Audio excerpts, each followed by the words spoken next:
Welcome to the Big Bend, one of the largest international dark sky reserves in the world.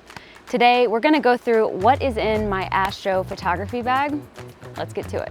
First and foremost, let's talk about the bag. I am in love with this Shimoda Women's Action V30 camera bag. This thing has absolutely been put through the paces and it has held up beautifully. It's extremely versatile, but most importantly, it's very comfortable for those long hikes getting out to your astrophotography location. The next important piece of equipment is a tripod. We need to leave our camera nice and still for those long exposures. So I really love this Peak Design travel tripod because obviously travel, meaning nice and lightweight, it fits great in the bag and has treated me really well. Now let's check out the CPU, or what do I have in my bag.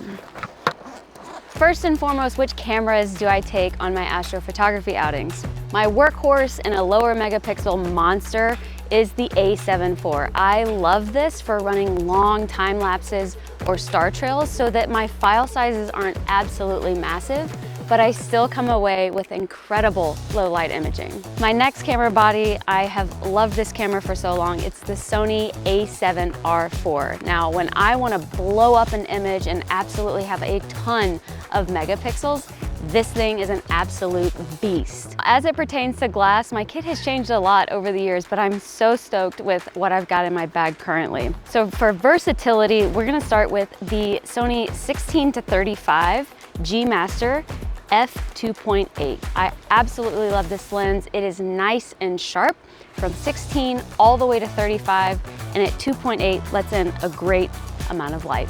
Now for my primes, first and foremost, if I want to shoot nice, wide Milky Way panoramas, this Sony 14mm G Master f1.8 is an absolute low light monster and is going to soak up so much of that awesome star stuff and light from space.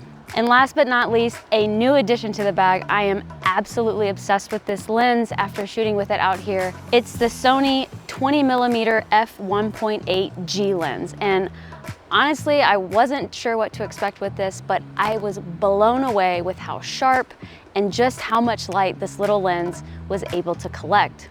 Now I mentioned little, you can see form factor wise, this thing is tiny and weighs next to nothing. So for overnight camping or trekking out to an astro location, this is an amazing lens to add to your bag. Now for some of the miscellaneous items that aren't required, but certainly make your experiences in astrophotography a heck of a lot easier.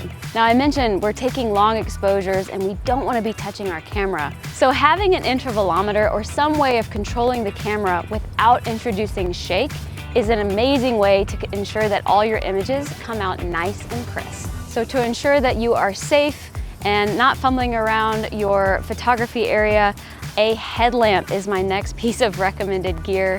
Be sure that the headlamp is red light accessible. It just essentially helps your eyes to acclimate better to the dark sky conditions. Another piece of gear that I would recommend is some extra batteries and ensuring that all your batteries are charged up fully before you head out for your adventures. And last, but certainly not least, this is not necessary and I may spark some debate here, so pop a comment down below. Oreos are a must, but are you a double stuff, a regular, are you a mint? What is your Oreo preference? Because for me, double stuff is the only way to go. Let me know below, what is your lens and camera setup or some things, maybe Oreos, that have to be in your astrophotography setup. For more astrophotography related content and the Big Bend region, be sure to hit that like and subscribe button for more. Wishing you clear skies, happy shooting, and we'll catch you on the next one. Welcome to see, I'm not used to having an audience when I do this. You like that? Okay, and introducing, whew, that's bright.